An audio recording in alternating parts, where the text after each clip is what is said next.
But I believe that by overwhelming majority in all the Americas, you and I, in the long run, and if it be necessary, you and I will act together to protect, to defend by every means at our command.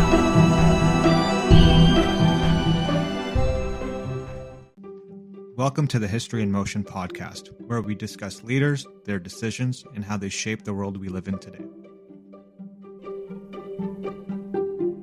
Rising from humble beginnings, Diocletian reshaped Rome through bold reforms, brutal crackdowns, and the creation of the Tetrarchy. He stabilized a crumbling empire and then shocked the world by walking away. In this episode of the History in Motion podcast, we explore the life, rule, and radical legacy of the emperor who redefined imperial power.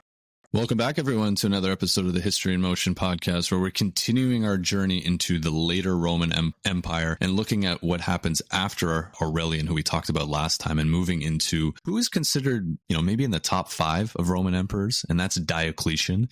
And this is so fascinating discussion because Diocletian is going to look at what happened during this entire crisis of the 3rd century, where Rome is in complete chaos, civil wars, usurpers jumping up all over the place. And he's going to do something, well, he's going to do many things to try to reshape the empire into a more modern version of what needed to happen at that time as the landscape had changed. We're going to see things where he's going to start moving the central powers away from Rome.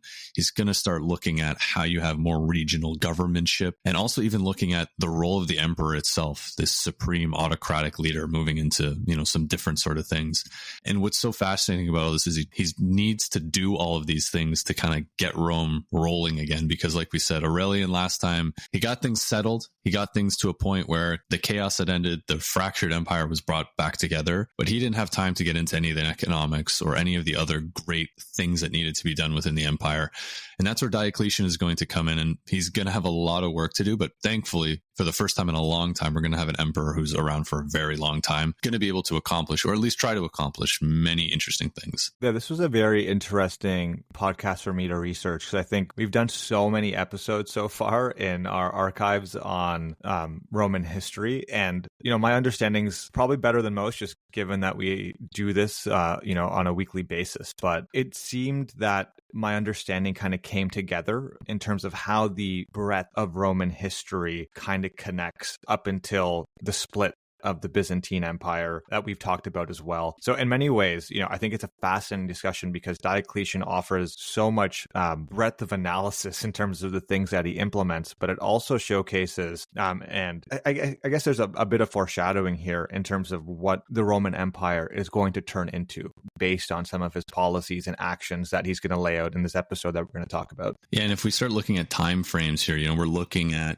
getting into around the year 300 and into this 4th century, kind of near the end of Diocletian's reign. And what's going to be really interesting is we know the empire, at least in the Western side, is going to fall within the next 100 to 200 years, depending on exactly when you want to pinpoint the official fall of the empire. But what you're going to start to see that's super interesting is we're going to see that the Western European side of things is going to fall into the Dark Ages, the more medieval serfdom type world that, we're used to seeing from that time period. If you kind of pay attention here, and we'll try to point them out as we go along, there's going to be certain things that Diocletian does where you're going to be like, wait a second, that sounds a little bit like how the clergy manages things, or that sounds a little bit like serfdom. And you're going to start to see little things that he does that are actually going to essentially be key parts of Western Europe for thousands of years, which is kind of crazy to say. When we're talking about thousands of years, I'm talking about things that are still in place today that come from Diocletian. So we'll point those out as we go along. But that's, I think, when we talk about legacy and those sort of things, that's what's going to be very interesting,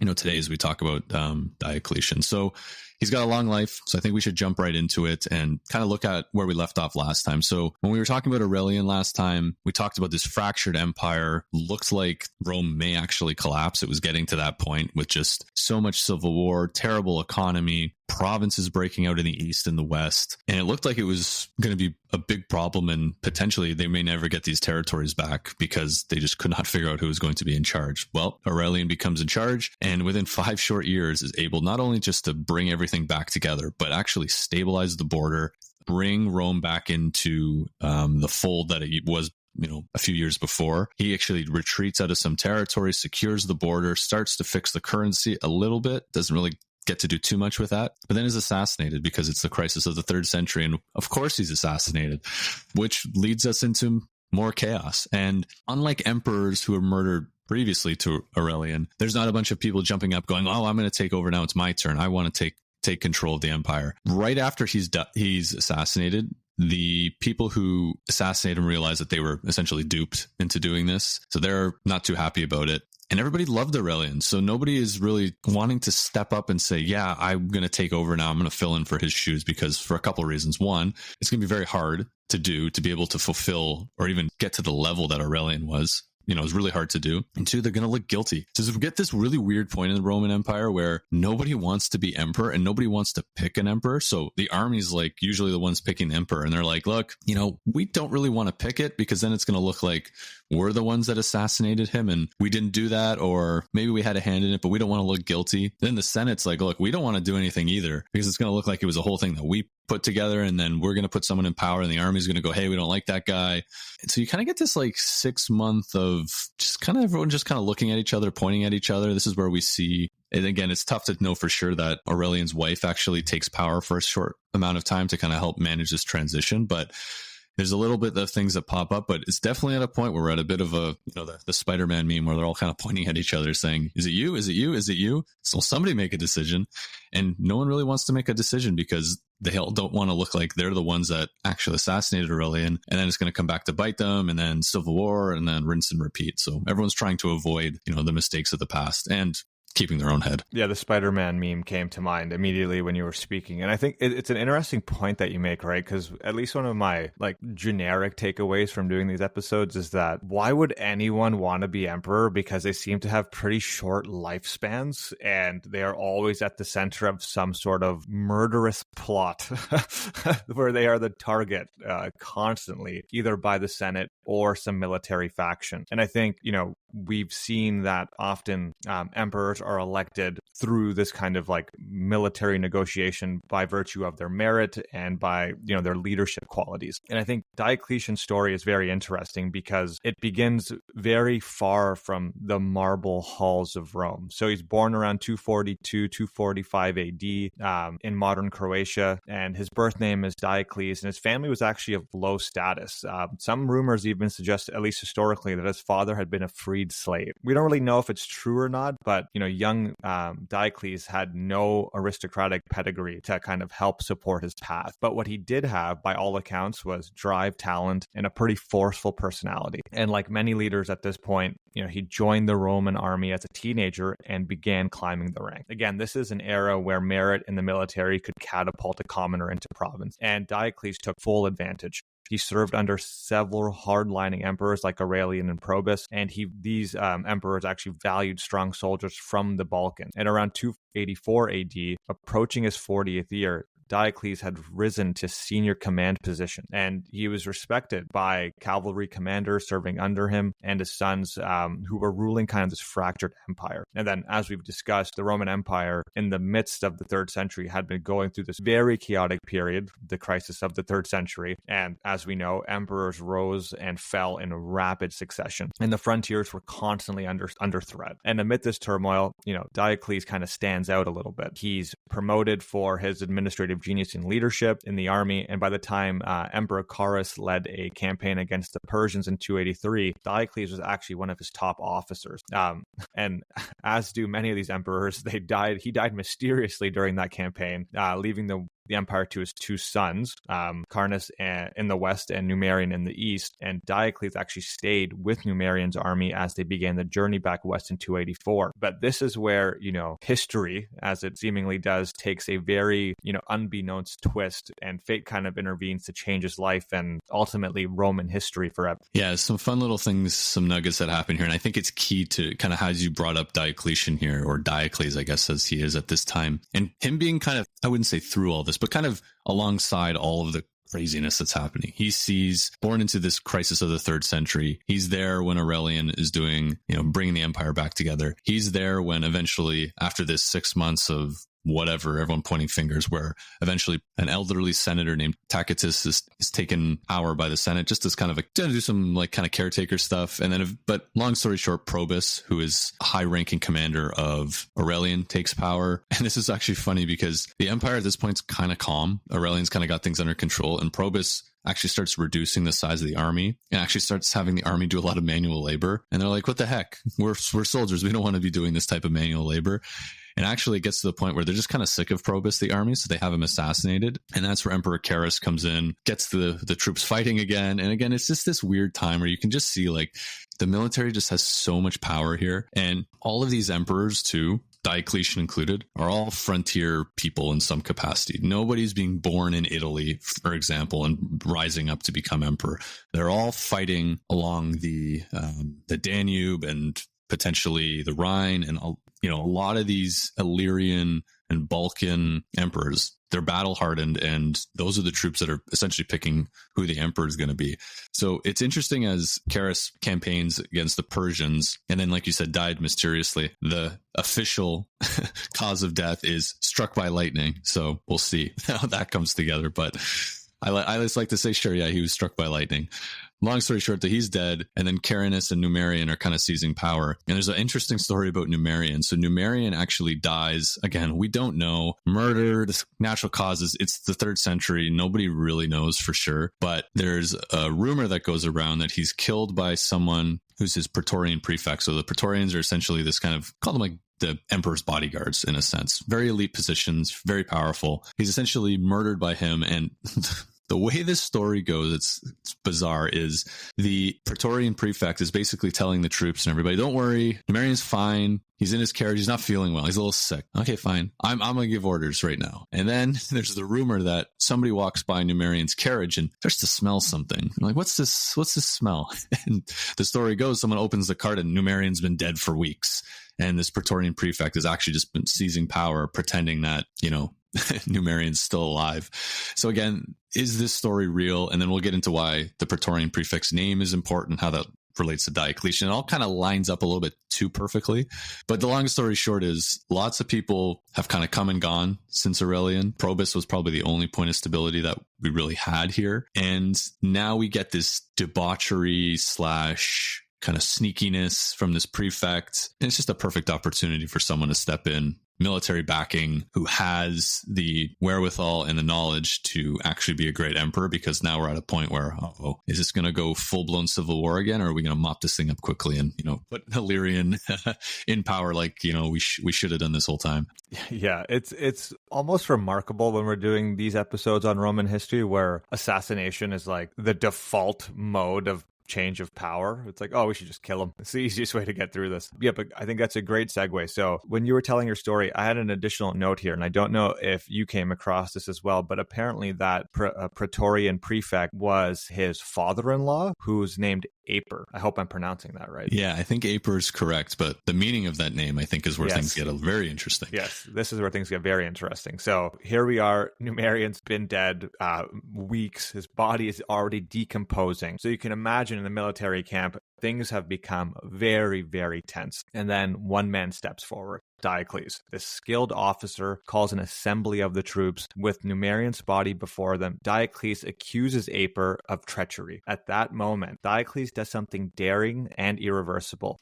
He draws his sword and personally kills Aper on the spot. And this is where things, this is where the myth kind of starts to form. According to later lore, Diocles remembered a prophecy that he would become emperor once he had slain a boar. In Latin, Aper actually means boar. As Aper collapsed, Diocles declared the prophecy fulfilled. In the eyes of the soldiers around him, this decisive act avenged Numerian, and without hesitation, the legions acclaimed Diocles as the new emperor, then and there, on the spot, and he took the new imperial name, Gaius Valerius Diocletianus, the name by which, we know him today. So, of course, his claim is going to be immediately contested in Rome. Numerian's brother Carinus still ruled the western half of the empire. So Carinus marches east with his army to challenge the upstart Diocletian. The two forces meet in the spring of 285 AD at the Battle of the Margus River in modern-day Serbia. This battle was hard fought, and by some accounts, Diocletian was on the verge of defeat. But in another twist of fate, Carinus was assassinated by one of his own officers in the midst of this battle.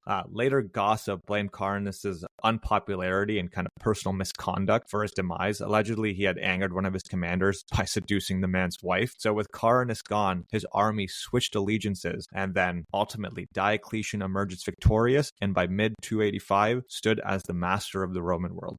I really want to get some stats on jobs throughout history and life expectancy, because I think Roman emperors got to be the worst. How many people do we just list? Oh yeah, they were assassinated, most likely assassinated, air quotes, struck by lightning.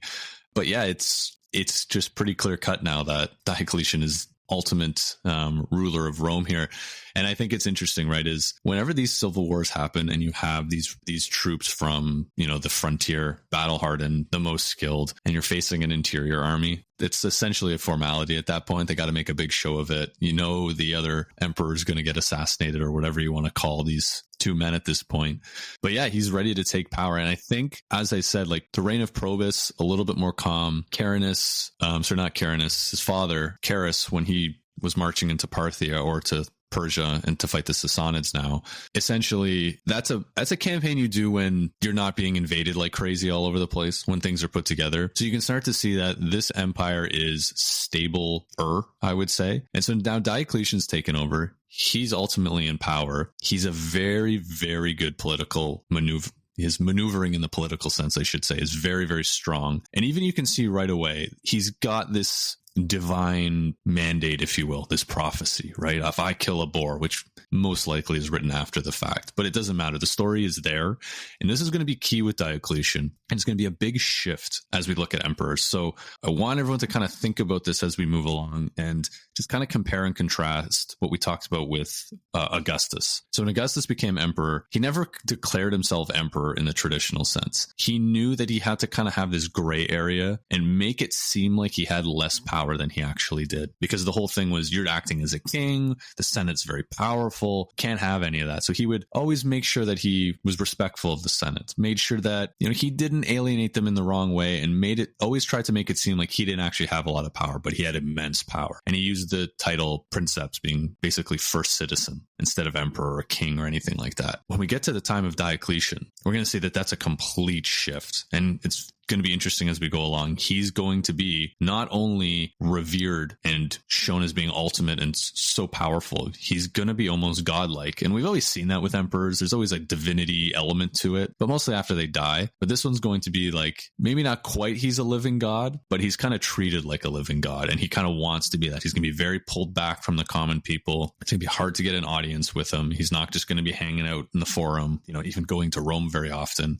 like a lot of emperors. So it's going to be interesting as we go along, but he still has a little bit of mopping up to do and a little bit of just kind of getting things under control. But ultimately, he is an emperor and he's going to reign for a long time, but he's going to do it in a very different way than we've seen prior to this crisis of the 3rd century, when we had these long running peaceful Roman times with these really great emperors who really kind of had command in a completely different way. Yeah, I think that's such a great point, because I think this is where the story changes dramatically compared to other episodes that we've done in the same vein, right? So at this point, he's ruling over a very sprawling empire, and it's a massive task. And I think he knew the truth when he became emperor, which is the empire was simply too big for one man to manage. The military's overextended, thoroughly out of hand in terms of where they're battling constant revolts internally, and barbarian incursions are erupting in different regions, all in parallel at the same time. And Diocletian's solution is a radical one for its time, sharing imperial power. So in late 285 AD, only months after defeating Carinus, he elevated one of his most trusted generals, Maximian, to be his colleague. First, he named Maximian as Caesar, so junior co-ruler, and soon after, in 286, he promoted him to the title of Augustus, equal in rank to himself. So the Roman Empire now has two two co-emperors. Diocletian kept the more challenging eastern provinces for himself and based his court out of Asia Minor, while Maximian took charge of the western provinces, ruling in what's now Milan and in northern Italy. So the empire is effectively split into eastern and western spheres, each under an Augustus. Importantly, these two men were very close comrades. I think that's a very important footnote that we need to double underline, because the allyship these two men have is a cornerstone of why this could potentially work. And if there is no allyship, why it could potentially fail. And to cement their partnership, Diocletian adopted the lofty honorific title of Jovius, aligning himself with Jupiter, king of gods, and bestowed on Maximian, the title of Hercules, associating him with the hero Hercules. So you kind of see this lore, the symbolism, the myth is starting to evolve, is starting to adapt, and it's starting to get coupled with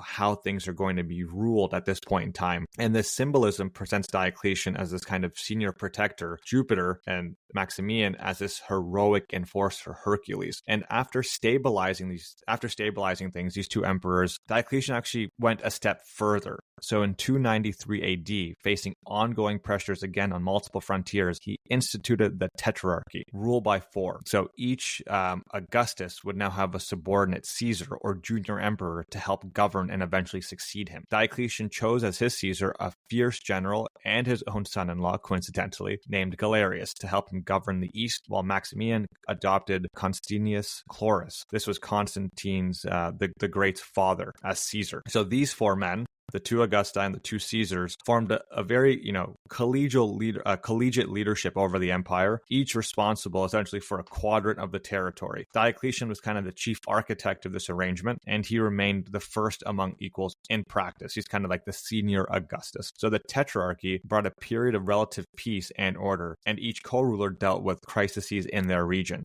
quelling usurpers, repelling foreign invaders in concert with each other. And this is a very interesting power dynamic now. As long as the four of these, co-rulers are willing to work together and have that level of allyship, you have something that's beyond power sharing. It is this quadrant approach to rule that brings a unified front to governance over the vast Roman Empire on a regional basis. It is new, I would say, in the sense that there are these specific spheres of influence. I think what's not so new is that, but different in the sense that Rome's had co-emperors before. We saw it with Marcus Aurelius and Lucius Verus, but it was different because it was very clear Marcus Aurelius was in charge. There wasn't this maybe illusion of equals. And we've also seen co-emperors where the more senior, or the father typically, is the emperor, and he's putting his son as co-emperor to kind of have that clear line of succession. But what Diocletian is essentially doing here is he's been observing over these last 20 years, 30 years,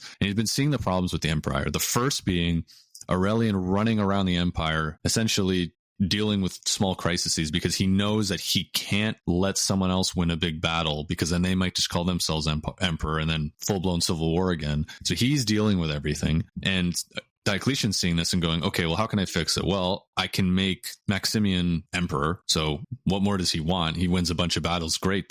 We're running together. So this is great for everybody. And then I'm also looking at clear lines of succession. If I die mysteriously, if I get struck by lightning, there's always someone who can take power. And there's who's going to take power? Well, we have a clear line of succession. And you're right. This should work in theory. You've got clear lines of succession. You've got two emperors working together, which I'm kind of laughing at, should work out. So we're at a period still, though, just to kind of set the scene, is this isn't the split of the empire into officially Eastern and Western. It's like you said, it's these spheres of influence. So if you look at a map of the Tetrarchy, you'll start to see kind of here's where those spheres of influences are. But ultimately, Diocletian is the senior Augusti here. They're going to look up to him for guidance. He's ultimately the one who's going to have the most influence, if not the most power, which is kind of important for a situation like this, because if there's disagreements among the more junior Caesars, or even with Maximian, Diocletian is going to be able to bring everything back together. He's very politically savvy. He's very well respected, and he has that,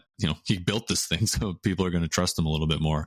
And that's kind of the world that he's going to try to rule for the next few decades, is how can we have this power sharing structure, and how can we make sure that everybody can deal with their own, areas of influence. And I think the very last thing that's interesting there is you mentioned a couple things where they're going to be holding their power from. Diocletian is doing it around Nicomedia, which is kind of, Asia Minor. So think of modern day Turkey, kind of near where Istanbul is today.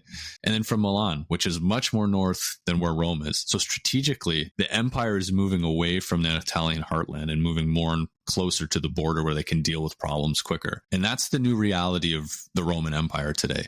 Rome is essentially symbolic at this point. We'll get into it a little bit more in a bit, but the spheres of influence are moving away from the capital city and moving into where these problems are. And it's going to change a lot how the Roman Empire really is. It's not this Rome-based empire anymore. It's going to have more provincials. It's going to have more of these barbarians moving over the border and actually having, not just little bits of influence, but making up huge parts of the army, which they're already kind of doing at this point as well. And it's a really radical change from where we were about 200 years ago with Augustus. That's a great point. And I think even to kind of double down on that, I think my next couple of notes kind of transfer from, this more abstract type of rule at the highest level. So how does this actually penetrate deeper into the actual governance of what's happening at the state or, locality level? So beyond this kind of idea of power sharing, Diocletian, I should say, specifically undertakes sweeping reforms to rebuild kind of this collapsing state.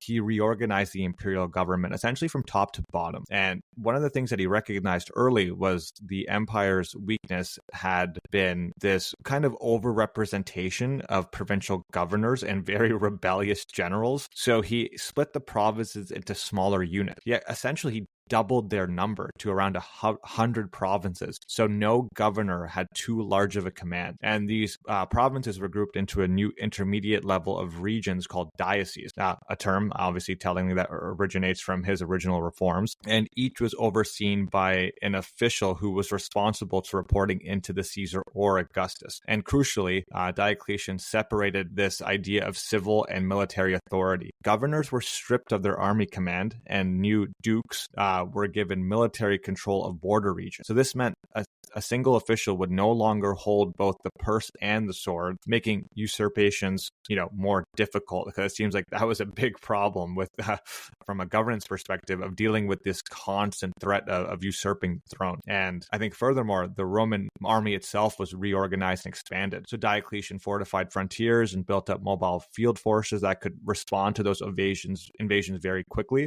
During his reign, he personally campaigned against numerous threats. He defeated barbarian tribes like the Samaritans and the Carpi on the Danube front. He crushed an uprising in Egypt. He repelled raiders in Asia Minor. And this is happening in parallel while Maximian fought Germanic troops in Gaul. Constantius won victories in Britain. So with these four emperors on guard, invaders are essentially, to some degree kept at bay. They're still there. It's not that they've defeated them, but they're able to deal with them much more effectively. And the once restive Roman army was kind of brought under control from this very holistic point of view. And so for the first time in decades, the empire had, kind of breathing room from constant civil war and external threat because they were able to manage it more effectively given this new approach to governance. And it's kind of crazy to say, but really, this is the end of the crisis of the 3rd century. Now, we know that because we can look back and say, well, everything's good after this. But people at the time don't know this, right? So you have to remember, too, he's doing all these reforms and people are seeing some stability and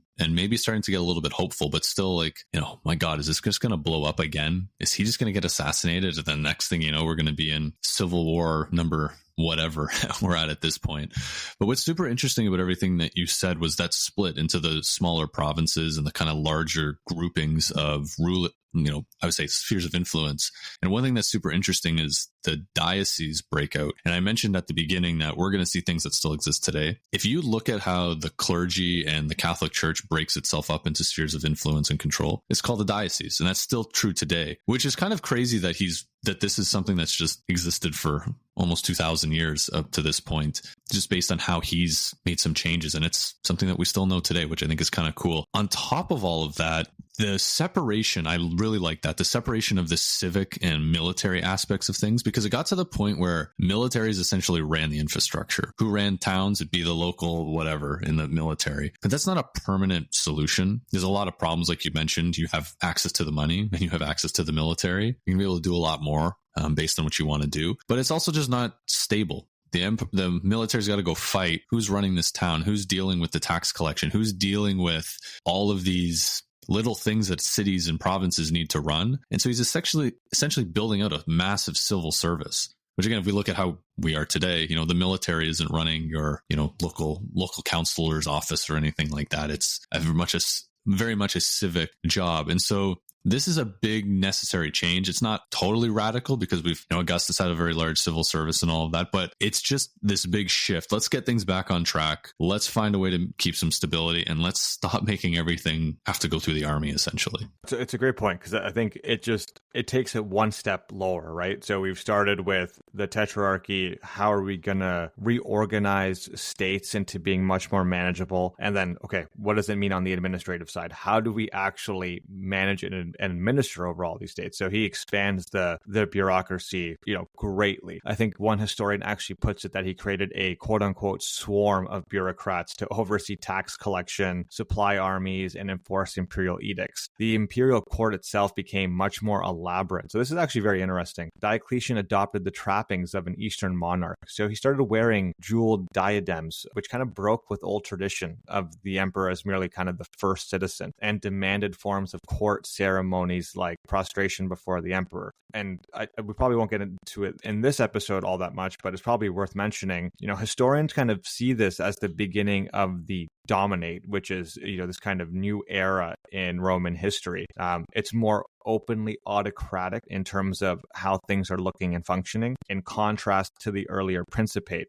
So Diocletian is kind of reshaping the very image of emperorship itself. It's kind of elevating to this level of awesomeness, almost divine heights. And I think, whereas Maximian and Jovius and Hercules were depicted as these kind of earthly representatives of Jupiter and Hercules, kind of underscoring, this somewhat new reality that the emperor is now ruled by divine sanction and not necessarily by Senate approval. So it is a pretty massive shift. Yeah, divine sanction is an interesting one, right? And that's a big change, right? So we definitely see Diocletian. He's very much a conservative Roman, if you will, but also not at the same time. He's very conservative in his religious output, the way he kind of looks at life and what Rome really should be. But he's very much, I'm in this new age of totally in control, divine leadership, the Senate, what? I don't even know what that is.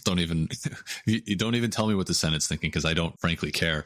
He's in charge and he knows it. And it's a big change from the last time Rome was kind of in a good spot, but very different, or sorry, I should say not very different from the last 50 to 100 years, just based on, everything we've just talked about. One of the things that we want to chat about a bit. So obviously, there's massive reforms going on. And then there's his edict on maximum prices in 301 AD. So as you can imagine, with something that is, with all of the chaos that has been happening within the Roman Empire, the economic implications of this reality are plaguing the empire. So he puts through this edict to kind of combat rampant inflation. Yeah, this is where it gets fun. So I am not necessarily someone who loves getting into the economics of things, but this is kind of fun. I had a good time with kind of poking around with this. So let's kind of set the scene here with the empire. We talked about a million times, inflation. Biggest problem the Roman Empire has ever faced, not just at this period, but forever. And it got really bad in the crisis of the 3rd century. They were debasing their currency like crazy. So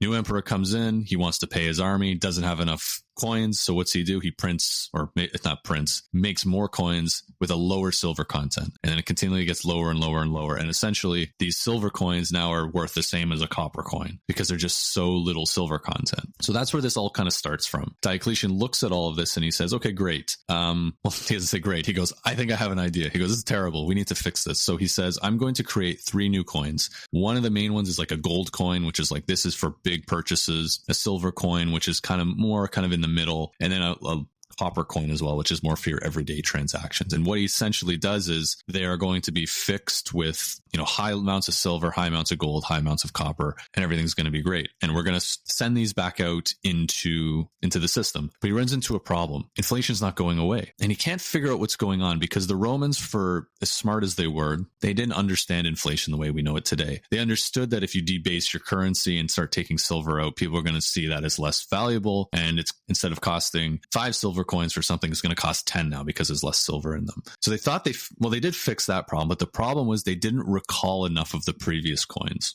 And essentially they didn't really understand, like we see today with, if you print too much money and there's more money in circulation, the value of that dollar or the euro or the pound is going to start to decline. And they didn't understand this, and they didn't recall enough coins. So we're still in this problem where we still see this level of inflation happening. So what does Diocletian do? Well, he looks at this and he comes up with a couple things. One, he realizes we need to reform how we do taxes because we have this massive problem with inflation, but nobody really even knows what anything's worth. So the first thing that he does is he says, I can't say you owe 10 silver coins in tax or you owe 1 gold coin in tax. I actually have to look at a different way of doing this. I need to assess proportionally what everything is worth. And so this is actually kind of crazy for the time. So what they first do is they actually go out in the empire and do a complete survey of everything.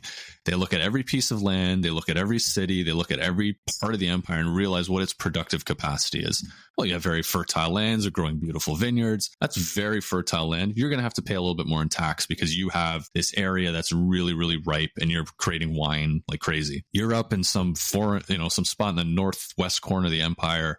You're just making do. Don't worry, we're not going to tax you a crazy amount. You don't have as much productive land. It's not going to make sense to tax you a lot. And so what they actually do is they figure that out. They look at what the army needs for a year, and they actually design a budget, which a lot of people say might be the first budget we ever see in the Western world, because previously the Romans would just kind of collect taxes and they're like, it's enough. It's good enough. That'll work. It's not too low, but we don't know how high it actually could have gone. So they create this tax system. And then what Diocletian does is he essentially takes everything that they figured out and they turn it into a unit of tax. So they'd say, Richie, you owe 10 units of tax this year. And you can pay however you want. You can pay me in animals. You can pay me in labor. You can pay me in textiles. You can pay me in iron. You can pay me in whatever you have that's productive, because we know that the value of our coins aren't good enough. So essentially, everyone was paying in units of tax. So this is actually really helpful, because now if you're a pig farmer and you have a lot of pigs, but you don't necessarily even know what they're worth, it's tough to change it for money. I'm going to give the state 3 of my 10 pigs.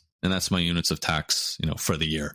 And this seems to start working well because everybody knows what they need to pay. And it's a little bit more fair. It's not just give me money and we'll figure out the rest. So he does all of this. And we think inflation should be under control now. He's got this unit of tax. Everyone's kind of figuring things out. Everything should start to stabilize, but it doesn't. And so Diocletian looks at all of this, and it's a very modern thing. If we talk about today of inflation, is who do we blame? Well, it's got to be these greedy merchants. It's the companies. They're charging way too much. So what do we do here? Well, he says, he goes out and he does this huge edict where he basically says there is unrestrained greed, lust for profiteering, and essentially says this is on these corporations.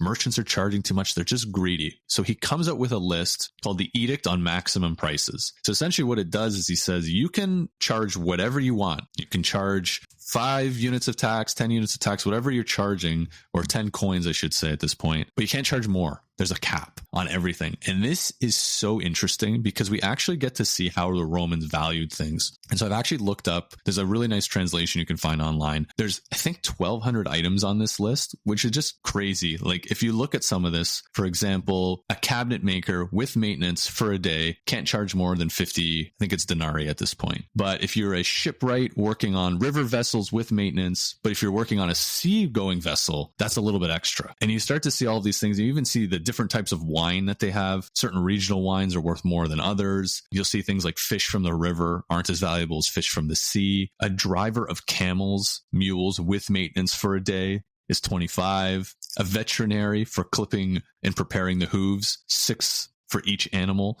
Like, it's ridiculous how much it gets. Like, I'm even looking right here. A barber costs 2 for each client.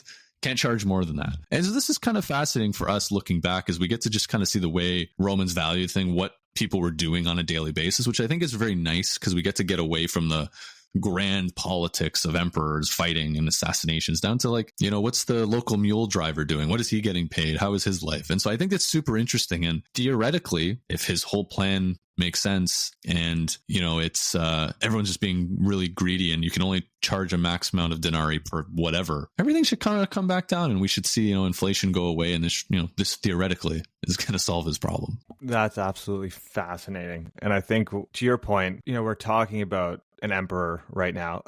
And to see the impact it's going to have on the common people is super interesting. And I think, we're talking about economic reforms, and obviously it's not as the complexity of economics is nowhere near where it is today in terms of the understanding of economic theory. I think what Diocletian tries to do and ultimately fails is because these are surface level kind of controls, right? For very structural issues that are not going to be addressed at the core. And I wonder, when I'm thinking about just at a high level why these things probably failed, how are you going to mandate people to actually follow these, right? Or, I took a couple economics courses at university. Well, this seems like a great genesis for how black markets are created as well for certain goods and items. And the actual, to my first point, if the merchants are refusing to sell, are you going to be able to get, 100% compliance across local officials to actually mandate and enforce these policies? You hit the nail on the head there. There's two big things that happen. Prices keep going up. Everyone's like, what's happening? Well, a couple things. Black markets. People are like, look, I'm not going to sell these officially because the punishments are essentially death. If you charge 10 denarii when you're only supposed to charge 8, that's it. Off with your head. There are massive amounts of black markets, and really merchants are just like, look, I can't even sell these items. I can't even break even for selling what the maximum prices are. So I'm just not going to sell them at all. I'm not even going to produce them anymore. And so now the shortages start to happen, which is the exact opposite of what the edict's intent was, because he was looking at the army, and the army would be spending a year's pay on a shirt. And he's like, I can't have that. And it's a very noble effort. Like, he's trying to help get this economy back on track. And I think it's impressive because it's so laser focused on so many things. And there's a lot of really innovative things that they're doing here. But we know today, when you set a maximum price, you always run into shortages. That's economics 101. They don't know that at this point. And again, it's still a problem we deal with today. People blaming the grocery store for raising prices and all of these sort of things. That's why things are expensive. And so he really tries to create this big statewide intervention on the economy. And there's one more thing that he does that's super interesting. So when we talked about those units of tax and kind of how it relates to inflations, if, the local mule driver, I guess bad example, I should say, maybe the local mule driver, all he does is pay his taxes in mule trips, or there's a lot of pig farmers and everybody's just paying in pigs. Do we start to get an imbalance? Now, it doesn't seem like it happens, but what he does do is he essentially starts forcing labor regulations. So Richie, you are a fisherman. Great. You are a fisherman. And guess what? Your son and his son and their sons will also be fishermen. They want to be farmers? Too bad. They're fishermen. And there's no way of getting around this. And not only that, you're not even allowed to leave where you live, because Diocletian's worried that, you're the fisherman and you move to another part of the empire. Well, who's going to get all the fish from your town that you just left? And now that's going to cause things to go out of whack. And so if you're thinking of serfdom here, big time, this is exactly what we end up seeing with the medieval serfdom. And even if we look at really tight socialist, even communist levels of control, as we start to see Soviet Union and China, where the government is trying to be very specific in terms of where people can move, what work they can do. This kind of has some inklings here of what Diocletian is doing. And I don't think in this case, Diocletian is doing this. He's doing this, a lot of this is happening for the first time, at least in the Western world that we've seen. So this is kind of a live experiment, and he's really trying his best to figure things out here. But ultimately, this fails. He's not able to really get inflation under control in the way that he expects. It eventually kind of gets there, like getting the coins back on track, getting at kind of moving through the system eventually takes time, but to get it done as quickly as he wants and having this hyper control over parts of the empire, it never really holds road. And the edict on maximum prices ends up getting stripped away a few years later just because they realize it's not effective. They can't maintain it. And enforcement is a nightmare, and nobody really likes it. They just want to sell their goods for what they can sell it for. And that's really kind of where his economics kind of end off. But things are in a much better state. I think we can't deny that. And he's trying things. He's trying interesting things, some working, some not. And I think that's just kind of cool at this point, because previously people are just running around fighting civil wars and just making sure that they're in power, not actually trying to fix, the core broken problems of the empire. Yeah, I don't think it's not for a lack of trying, right? But he's obviously a very innovative thinker who's trying to look for, novel solutions to problems. But there is just a, I guess, lack of understanding understanding in the complexity of addressing such structural economic issues, which we still see countries today contend with and still not able to manage effectively. When you think of examples like Venezuela or the Weimar Republic in dealing with hyperinflation, right? You can print as much money as you want, but that's not necessarily going to, it isn't going to solve any structural economic issues that you're contending with. Yeah, and even we're going to cap prices, or we're going to blame companies. And, there's always this balance between regulation and kind of free markets. And there's always a balance that needs to be had. But yeah, I think here it's the first time it's been tried to this level and it fails. And I think we'll continue to see that, as we've talked about many parts in history where this level of government control over people's lives and the economy never works. But it's a well-meaning policy. It doesn't work out in the way that he wants, but getting the coins figured out, that's huge. That's a massive change, and getting some standardization there, bringing back this civil service is huge. And really, Diocletian kind of ended here, and we would say, great, he tried some things that didn't work. He kind of has this power sharing structure, which seems to be working, but then he does something next. And I think this is where, if we look at kind of a decision that had no tangible benefits, it's this religious persecution that really, I think, is the next big thing for him. That definitely isn't as kind of a gray area as this economic policy. It's definitely a very poor decision for someone who's been pretty bang on with what he's been doing up to this point. Yeah, it's funny because you just mentioned well-meaning policies, and my immediate mind went to this part, which is probably not that well-meaning. And this is a point in the episode where I think things take a bit of a dark turn. This is kind of the great persecution, the relationship between the emperors and the Christians. So maybe just a bit of pretext, Paul, before you get into it. So for much of his reign, the Christian minority in the empire experienced pretty relative calm. And by around the year 300, Christianity is growing pretty steadily. And many Christians are serving loyally in the Roman army and government. And interestingly enough, Diocletian himself is a traditional pagan. He upheld the worship of Rome's gods, but initially he did not seek out any conflict with the church. In fact, his own wife, Prissa, and his daughter, Valeria, were said to have sympathies towards Christianity. And his top finance minister was reportedly a Christian. However, things changed as the Tetrarchy kind of looked to reinforce Roman unity and tradition. Diocletian's junior co-emperor Galerius, a zealous pagan, pushed him to take action against what they saw as a subversive sect undermining Roman unity. Yeah, it's starting to become a bit of a different world in Rome here. So there's one thing that's interesting is Judea and the Jewish areas of, I guess, the province of Judea was always part of the Roman Empire for a long time. And the Romans kind of always had there's a lot of rebellions and stuff they needed to deal with, but there was always a deep respect, I think, for the monotheism of the Jews, essentially, that it was so ancient to them. It's been around for a long time. But what are these Christians? Because originally started as this bit of an offshoot of Judaism, and you could they were kind of one and the same with a kind of a flair in one direction or the other. But eventually becomes its own thing. And it really just started as a religion of slaves, women as well. There was no, great men who were Christians, right? And for the Romans, that matters. But like you said, this has changed. You have very high-ranking people who are Christians, and about 5 to 10% of the empire is Christian. And so, there'd been some points before where there'd been some persecutions against the Christians, but nothing widespread like this, just because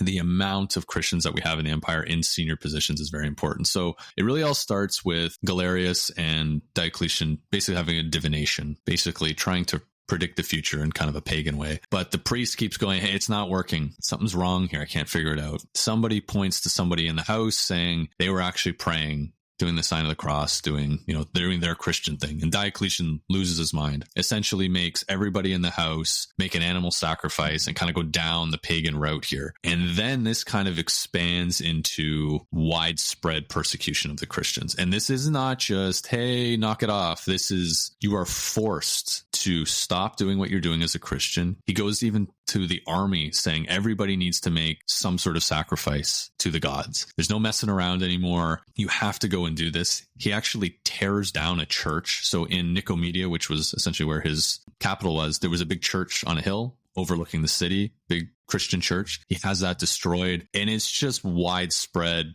pandemonium, mostly in the east. In the west, Maximilian and Constantius don't really do much with this. Either there wasn't a lot of Christians in the West at this time, since it was kind of moving from the East, and just they had bigger things to worry about. So it never really stuck over there. But it even got to the point where it would deny Christians the right to any sort of legal discourse or recourse, I should say, in court. And it's just not a good place. There's fires breaking out all over the place. There's multiple edicts, and just like, it kind of seems to me like we see with the Spanish Inquisition of forcing people into torture, forcing them to confess, forcing them to do pagan sacrifices. And this is where we start to see a lot of martyrs kick up. And, for a lot of people, right, like some people are looking at this going, what's the big deal? Why are we doing all of this? But also you have senior, powerful people looking at this going, I'm a Christian and I believe in these things and my family's Christian. This is kind of insane. And so it does last for a decent amount of time, eventually kind of fizzles out and things kind of get back on track, because obviously it doesn't eradicate Christianity. In fact,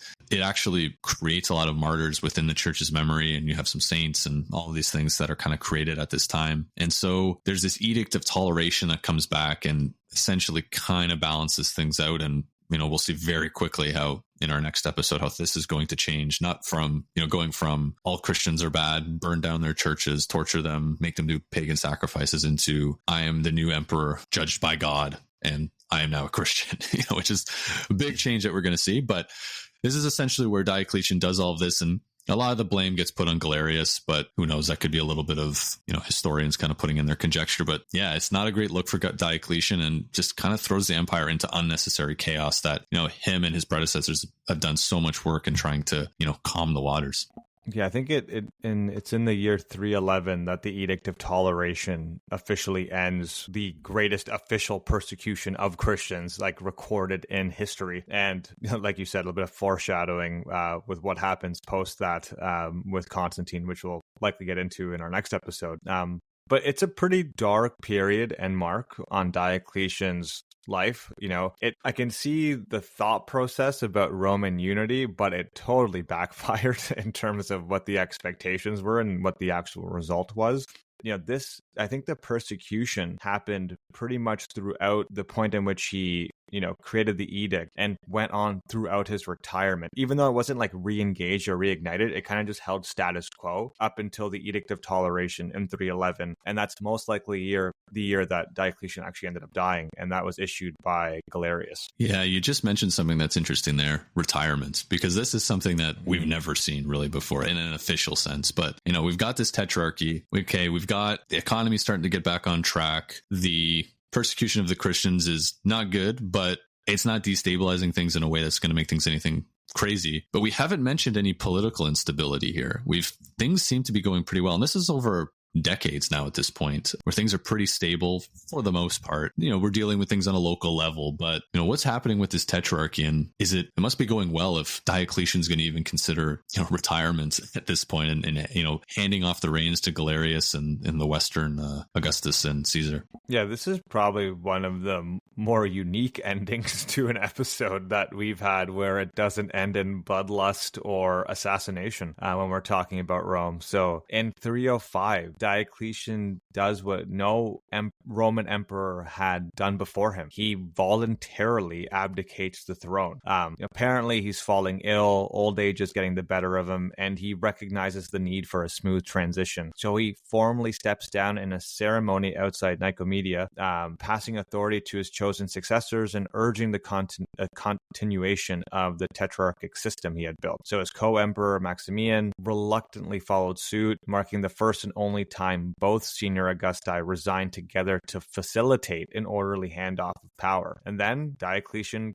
enters retirement in his grand seaside palace in Dalmatia. I hope I'm saying that right. Dalmatia. It's Croatia, Dalmatia? Basically, yeah. Okay. Yeah, if you're listening to this, I would urge you to Google his grand seaside palace. It is the quintessential definition of luxury. It is very, very nice. And it's in modern Split, Croatia. So essentially lives out his remaining years as kind of this gentleman farmer. Ancient sources paint a very serene picture of this once mighty emperor tending to his garden and refusing, this is interesting, refusing repeated calls to return to the political arena, even as the Tetrarchy unraveled and civil wars loomed. His witty reply to Maximian was about, his cabbages underscored a deep sense of, contentment in retirement and detachment from the chaos he had left behind. And I think the story or the letter pretty much reads as, he's like, you wouldn't dare ask me to return if you could see see how, well my cabbages are growing, right? Like very tongue in cheek, but it really says, like the transition of his life is, this is his focus now. And, his final years were pretty peaceful, although his legacy is pretty complex. On one hand, he's remembered as kind of the architect who rescued the Roman Empire from collapse through his sweeping reforms, in terms of administration, military structure, his attempt at kind of restabilizing the economy, overall governance. He laid the groundwork for the Byzantine Empire, which we'll get into in later episodes. But on the other hand, his reign is kind of stained, I would say, by the great persecution, of Christians, kind of cast a shadow of his image, in Christian historiography at least. But I think ultimately his story is that of a visionary reformer who kind of redefined the imperial power structure, and then with very rare wisdom that we don't often see in these episodes, decides to relinquish it and step away. Yeah, he's fascinating in the sense that like everything he created, I think works if there's a Diocletian type person around, very smart, politically savvy, not a huge ego. Sure, there's an ego, but not like to the point where, oh my God, I need ultimate control and no one else can have it. And that's where we start to see, you might be wondering, well, what happens to this Tetrarchy? Well, when Diocletian and Maximian, retire, the Caesars get bumped up to Augustus. And now you got to pick two new Caesars. And that's just chaos, right? You're going to pick the guy's son, or you're going to pick somebody else. And everybody's mad that they didn't get picked and all that fun stuff. And so essentially it turns into chaos of, oh, you should elevate me, or you should have done this. And actually Diocletian comes out of retirement temporarily to just kind of smooth the waters. And then he gets back to his cabbages. Maximian comes out and does a whole bunch of things with his son. And it's a complete disaster, which we're not going to get into today. We'll touch on it briefly next time when we get into the life of Constantine. But really for him, the one thing I think we should take away from all of this too is we never mention him in Rome. He goes to Rome very briefly, hates it there, and leaves early kind of in a stink to kind of prove a point. Rome, the city, is purely symbolic, almost dead at this point. It does not matter in the grand scheme of things with Rome, which is crazy to say. The Senate doesn't matter. The city doesn't matter. It is purely Roman, the Roman Empire in name, and it is still a great, powerful city in the symbolic sense, but it doesn't have that political power anymore. You're going to start to see now the empire moving more eastern, and we'll see Constantine physically even move the capital to Constantinople in his new great city. So you can start to see that with Diocletian. But I think, like you said, I started off by saying, he's a top 5 emperor, maybe top 10. And, we mentioned a lot of things that he did that failed, but we also have to remember where he came from. Nobody was even thinking of being able to do these things. Nobody even had the thought process and spent enough time actually trying to fix the empire. And say he did 50 things, 30 of them stuck, 20 of them failed. That's incredible. He ended the crisis of the 3rd century, which again, the empire should have collapsed. He has to thank Aurelian for a lot of things, but he really got things back on track. This could have fallen apart very quickly. Again, he could have just been another usurper who was assassinated in 2 years, blah, blah, blah, all of these sort of things. But the fact that he lives, can retire, tries to do all of these things, he is one of the great emperors, but really is this huge transition point in really the entire history of Europe, and especially what we're going to see with the rest of the empire. Yeah, I think it lays the groundwork for some very interesting preceding episodes. Yeah, absolutely. So next time we're going to talk about Constantine. And so we talked about Constantius, his father, and Constantine's around. He's poking around, and eventually is going to become a very serious contender here. But, we'll talk about what happens to the Tetrarchy, and, this quote unquote Christian problem that Diocletian was dealing with is no longer going to be a problem anymore, but not in the way that he may have thought. So we'll get into that next time to kind of wrap up, this story of the late Roman Empire and, kind of bring it back to being that superpower again, but ultimately laying the groundwork for the next hundreds, if not thousands of years of Western European history. So stay tuned for that, and we'll see everybody in a couple of weeks. Until next time. Thank you, everyone. Thanks. Thank you for listening to today's episode of the History in Motion podcast. If you enjoyed our journey through time, please subscribe, rate us, and share the podcast with friends. Your support helps keep history alive. Until next time.